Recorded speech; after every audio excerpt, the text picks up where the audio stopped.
Colgate-Palmolive Peet Company, makers of Halo shampoo to glorify your hair, and Colgate tooth powder for a breath that's sweet and teeth that sparkle, bring you Mr. and Mrs. North, starring Alice Frost and Joseph Curtin.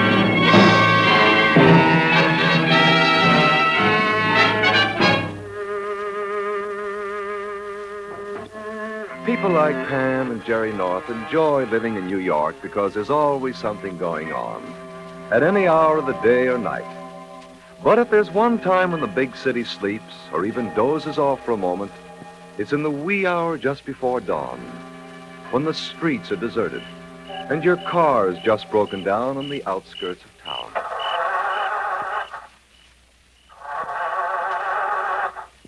Oh, it's no use, dear. This thing wouldn't start if I gave it a dose of Benzedrine. I wish it'd stop turning the motor over. I'm beginning to feel like a malted milk. Must be the distributor.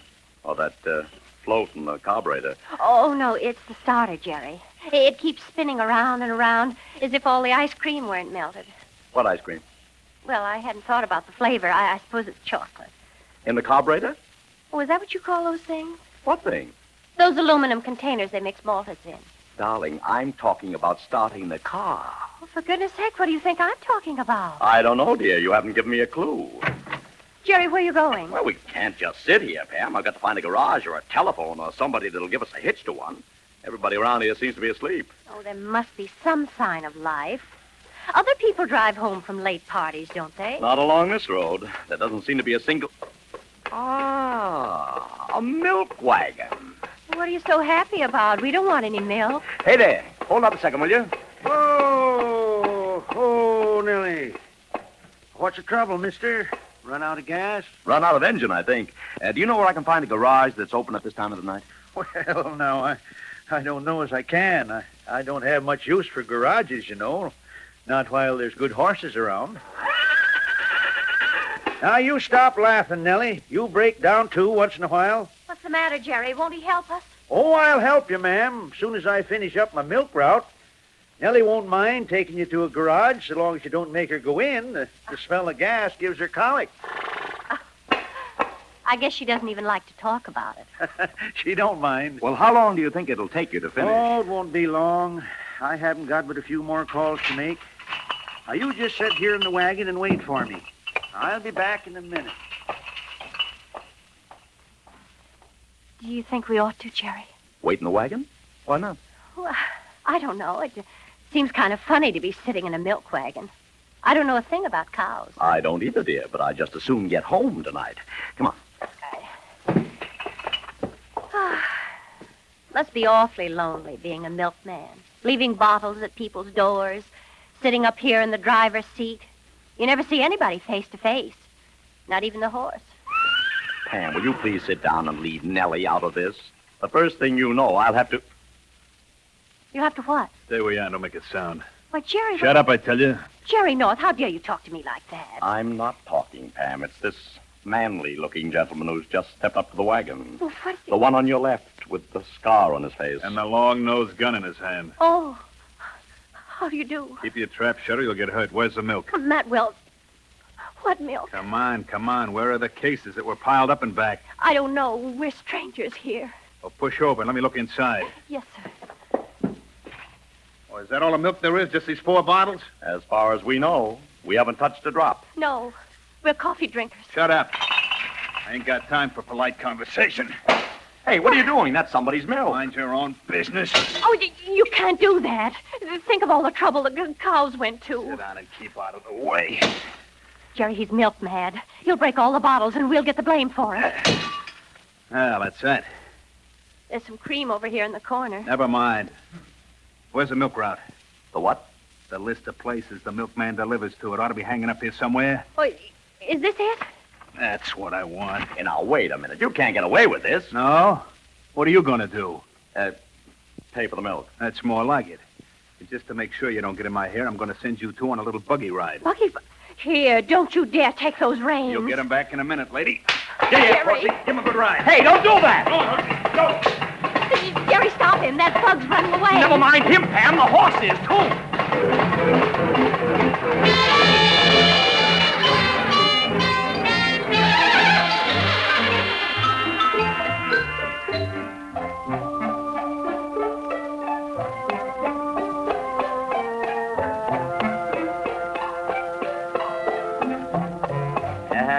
girl, Nellie. Just take it easy and we'll find your master for you.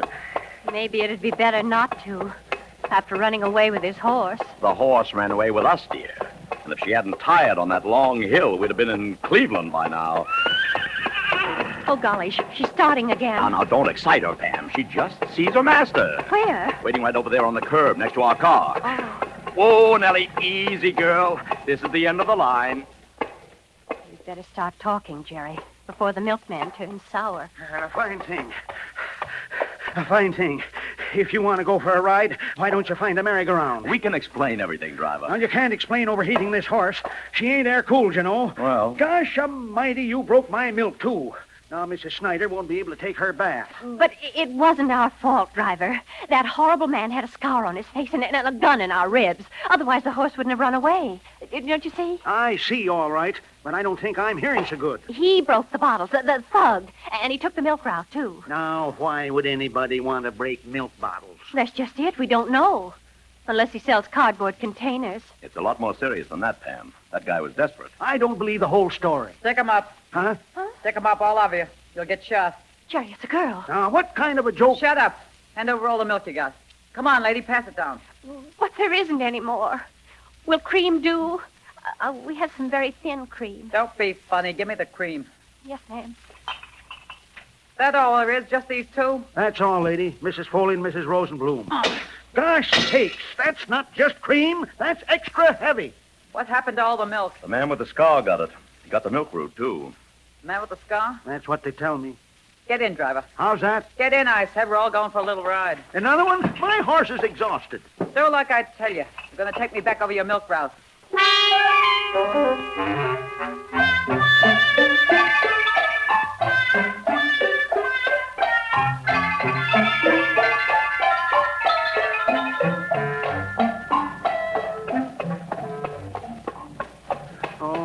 Why did he do it? Why did it have to happen to me? Every bottle along the route has been broken. Stop your whining and keep driving. There's Mrs. Henderson. There must be milk insurance. There's Mrs. Flowers, both ports. There's rain insurance. They'll never forgive me. I'll have to move to a new neighborhood. Oh, there's one that isn't broken. Where? I see it. Mrs. Breedham's house. Oh, Nellie. Oh. Take it easy now. No tricks or I'll let you have it. We may get out, may we not? One at a time. And keep in front of me. All of you. Come on, Pam. Watch your step, dear. How can I? With a hot gun breathing down my neck. Go ahead, milkman. Stay with him. I'm staying. Only I wish you would... Keep moving. Oh, yes, ma'am. Not too fast now. Keep in line. Anything you say. Go ahead, Jerry. I just can't understand why all the other milk bottles are broken and this one is still whole. Wait a minute. I think I understand it now, Pam. What is it? A man lying across the steps. A dead man. Oh, no. How do you know he's dead? He's been shot through the head. Jerry, that thug did it. The man with the scar on his face, he killed him. No, Pam. That thug didn't kill this man. Why not? Because this man is the one with the scar on his face.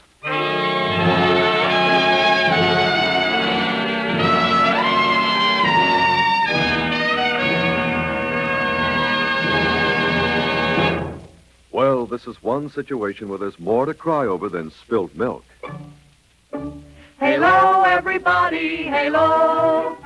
Halo is the shampoo that glorifies your hair. So halo, everybody, halo.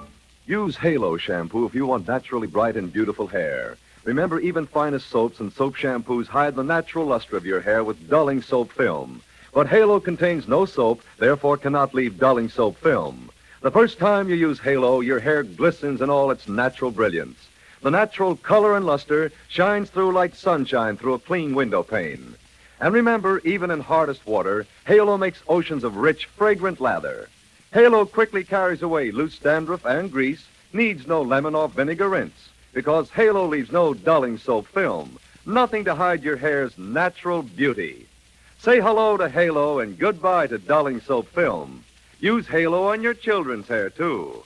Get Halo shampoo at any cosmetic counter. Remember, Halo glorifies your hair. So halo, everybody, halo. Halo shampoo, halo. Now, back to Mr. and Mrs. North.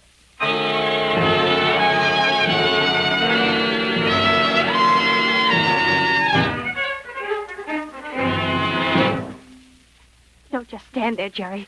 Get the police. I'd be very happy to, dear, but I doubt if this young lady with the gun will let me. I will in a minute, mister. As soon as I search this guy's pockets. Oh, don't do that. It's against the law to move a dead man. Against the law to do a lot of things. I'll bet you've done them all. Shut up. All I wanted from you was milk. Just the same, you're going to get into a lot of trouble if you don't stop throwing suspicion on yourself. You're mixed up in a murder case, young lady. No, I'm not. I'm just looking for a ring. What kind of a ring? Is that what he was looking for? That's my business. It'll be the police's business, too, when they catch up with you. Don't forget you've got 3 witnesses here who can identify you. Cut it out, will you? I didn't kill this guy. But you do know who he is. He's a skunk, a no-good double-crossing skunk. Oh, I take it you're in love with him. I was until he tried to run out on me. Just swiping somebody's ring. A dirty rat. He said the cops were chasing him down the street. He had to get rid of it. So he just left it in my milk wagon? That's what he told me. Said he cut through the cap of a milk bottle and dropped it inside so he could pick it up later. Only the wagon had moved by then. I guess so. Well, if he was double-crossing you, why don't you put that gun down and let the police take over? Because I don't want to get blamed for stealing that ring. I want to put it back before she finds out it was stolen. Who is she? The woman I work for. She'll think I took her because I'm her maid. Who's the woman you work for? I've told you too much already. Now turn around, all of you. What's the idea? Turn around, I said. Keep facing the street. If anybody tries to follow me, I'll shoot. Stay that way, all of you. See which way she's going, Jerry. No, and I'm not going to look either. She's too nervous to be tempted with that gun. I'll see. We should have found out who she works for. The woman who owns the ring is the key to the whole case. We don't even know who she is. I know who owns the ring. Who? Mrs. W. Stewart. Says so on the inscription. What inscription? What are you talking about? The ring that was in the milk bottle. You mean you've seen that ring? Seen it. I've got it. I found it while you was out gallivanting with my horse. It's right here in my pocket.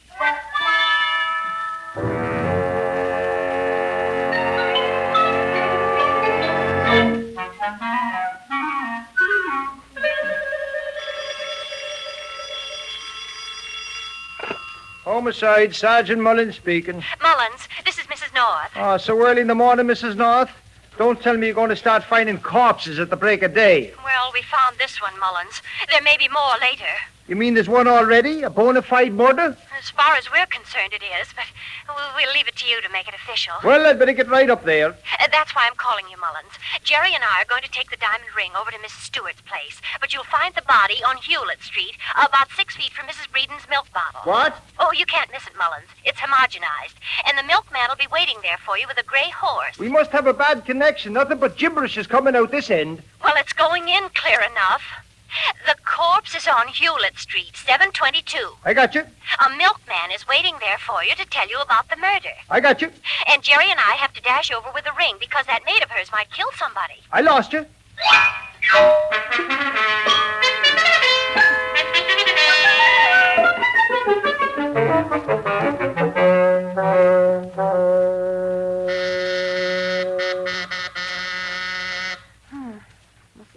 W. Stewart is certainly taking her time about answering the doorbell, Jerry. Well, it's only 8 o'clock, dear. She might still be asleep. Yes? Mrs. Stewart? Mrs. W. Stewart? Yes. I believe you own a diamond ring with a large stone in the center and a circle of emeralds around it. Why, who are you? What do you know about the ring? Well, we don't know very much, except that it was stolen last night. Stolen? From this apartment? Oh, don't be alarmed, Mrs. Stewart. The ring isn't missing anymore, but if you want it back, we'll all have to go to the police. No, I don't want any fuss about that ring. But there is a fuss. There will be if we stand here talking about it. Well, what shall we do? Make signs? No, please, go away, will you? Don't you understand? My husband is a very jealous man. I can't stand here any longer. I really... Who is it, dear? Oh, just some people from down the hall, Ed. Please. Will you go away and come back some other time? Mrs. Stewart, you don't seem to realize there's been a murder. I can't help it. There'll be another one if you get my husband involved in this. But what about your maid, Mrs. Goodbye. Well, that was a cordial little reception. Another minute and she'd have served tea right in our faces. Very strange, Jerry. Didn't seem as if she were at all interested in getting her ring back. Or the murder either. Seeming isn't believing, dear. She didn't even seem to seem. Well, before we go off the deep end on this, I think you better run down to the drugstore on the corner and phone the police again. I may need Mullen's strong right arm before I'm through here. Well, what are you going to do? Find out a little more about this ring. Alone? I won't be alone long, Pam, if you hurry that call. A squad car can be here in 3 minutes. Oh, all right, Jerry. I'll be right back. Thank you, dear. And don't keep telling me I can trust you because I can't. You lie like a trooper. I don't. Don't argue with me. I've got to get to work. Excuse me. Yeah? What are you doing here? What do you want? Why, nothing. I was just... Don't hand me that. You were just about to ring the bell. You're one of our friends, aren't you? No. As soon as I tell her I'm going to Chicago, they start coming early in the morning. Now, wait a minute. I was here just a moment ago. I rang the bell. Then she was lying to me. She said it was somebody from down the hall. Hey, let go of my coat. I'll make an example of you, mister. No! Come on. Come on, get up. So you can knock me down again? No, thank you. Get up, I said, or I'll grind you into the floor. No. Well, wait. Now, look, I don't even know your wife. I just came here to help her get a ring back. What ring? The big diamond one that was stolen last night. I've got it right here. Don't you lie to me. That ring is at the jeweler's. She told me she left it there to have it fixed. Well, I don't know what she told you, Mr. Stewart, but... Hey, that's my throat you're squeezing. Come on, we're going to find out about that ring right now. Wait a second, will you? My wife's downstairs in the phone booth. I don't care where your wife is. You're coming with me.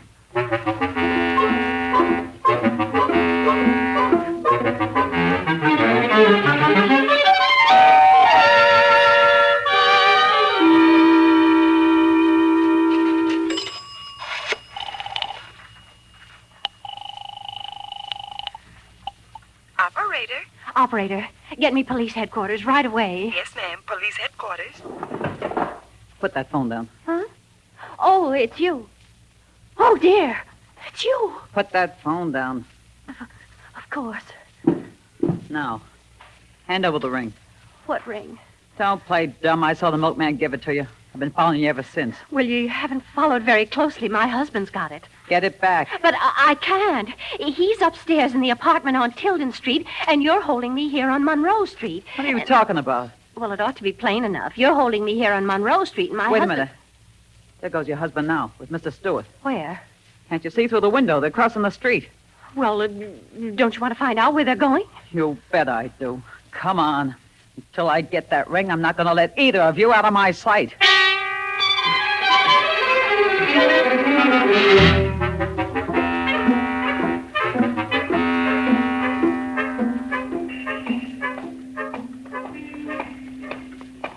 Well, I wish you'd tell me why you're dragging me to a jewelry store, Mr. Stewart. I've got the ring in my pocket. Be quiet.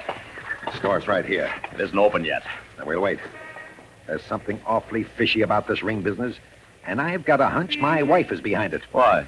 Because she doesn't ever tell the truth until I dig it out of her. Only this time I'm going to dig it out of the jeweler. Hey, say, what was that? Sounded like a shot to me. There's another one. Where are they coming from? I haven't got the faintest idea. Quick, get down. That one was too close for comfort. What the heck is going on here? Don't you know, Mr. Stewart? Somebody's trying to kill us.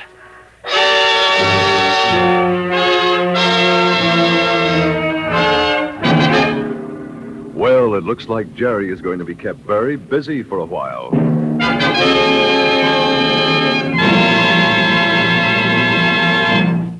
I'd like you to try something tomorrow morning or evening. In return, I promise you a small miracle, and that's not a wild promise. I ask you to brush your teeth with the all-purpose tooth powder, Colgate tooth powder. Just that, and here's the reward, I promise you.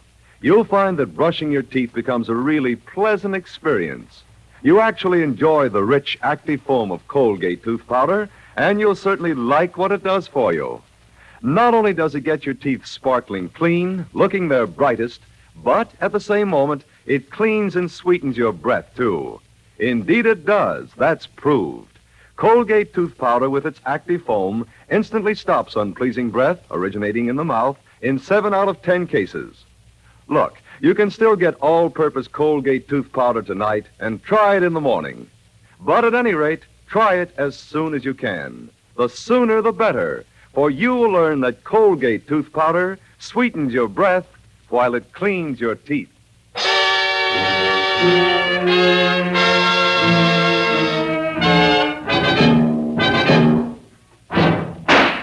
Those shots are coming from across the street. Get back in the doorway, Mr. Stewart. You're too big a target. If you are the target. It's me, all right. My wife's firing those shots. See her over there? And she's coming this way. You better beat it before she gets the range. Where can I go? She's got us cornered in this doorway. Well, I'd stand in front of you, but the way she looks, I think she'd shoot through me. Come on out of there, Ed. Now, wait a minute, honey. You don't want to kill me. Keep talking. There's a police car coming up. I know we had our little spats, but... Stop shaking, you big bluff. If I hadn't been afraid of you, this would never have happened. But I don't want you Got to... that good lady in proper fast? Mullins. That's all right, Mr. North. I've got hold of her now. You got here just in time, officer. She was going to kill me. Don't be a fool. I was just trying to frighten you away from this store. I didn't want you to speak to the jeweler before I did. Why not? Because I lied to you about that ring, Ed. It wasn't being repaired. I pawned it about a month ago, and I didn't want you to know about it. So I had a duplicate made. And that's the one I've got? The one that was stolen? Yes, Mr. North, the stones aren't real. Well, I don't know what you two are talking about, but you're all coming down to headquarters for questioning. I've got a murder to solve. Well, it's a lucky thing you found us, Mullins. How'd you know we were here? Well, didn't your missus get a message through the headquarters? Oh, she pulled a fast one, Mr. North. Maid believes she was hanging on the phone and left it open all the time. What? That's how we knew that the other girl was holding her. What other girl? What are you talking about, Mullins? Where's Pam now? I don't know, Mr. North, don't you? No. What's that? Oh, there she is across the street. Quick, Mullins. That other girl will kill her. It's all right, Jerry. I've got the gun now. Pam, what happened? You're not hurt. Now, don't get excited, dear. We just had a little argument over the revolver, and I won. Oh, watch your Mullins. Here, I got her. I didn't kill him. I didn't kill him, I tell you. Oh, but you did. You admitted he was running out on you when you called him a skunk. You had every reason to kill him, and you proved it by refusing to give yourself up to the police when we told you to. Oh, no, that wasn't it. They're afraid they blame me for stealing the ring. Oh, but you didn't have the ring, so you couldn't have stolen it. You see, the only thing you had to hide from the police was murder.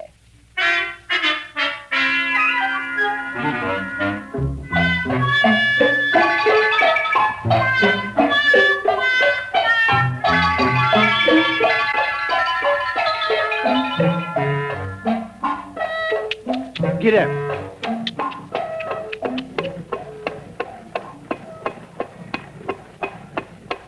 Awfully nice of you to take us home, driver. You sure you don't mind? Oh, it's a pleasure, Mrs. North. I wish I could take you home every morning. Without a murder, of course. Oh, aren't you sweet? You really mean that? Sure do. Why, if I could make my milk route with you, I'd leave an extra bottle of heavy cream at every doorstep. Oh, I think you're pretty swell, too. Say, what is this? A mutual admiration society? Why, Jerry North, you're not jealous, are you?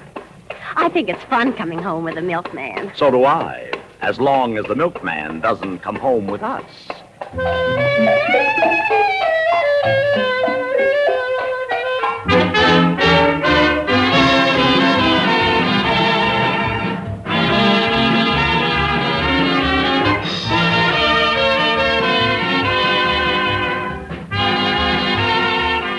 Remember, every Tuesday night at the same time, the Colgate-Palmolive Peet Company, makers of Halo Shampoo and Colgate Tooth Powder, bring you Mr. and Mrs. North, starring Joseph Curtin and Alice Frost. The characters are based on those originally created by Frances and Richard Lockridge. Original music is composed and conducted by Charles Paul. The program is produced and directed by John Lufton. A soap with a fragrance that's delightful and gay is one that is known as Cashmere Bouquet. Like magical gardens with blue skies above, so enchanting, entrancing, the fragrance men love. It's thrilling to bathe each day with Cashmere Bouquet. No other soap gives your skin this exciting bouquet.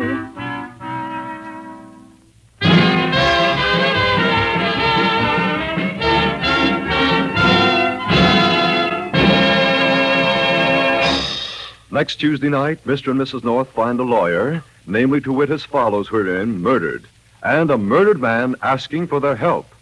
Charles Stark speaking. This is CBS, the Columbia Broadcasting System.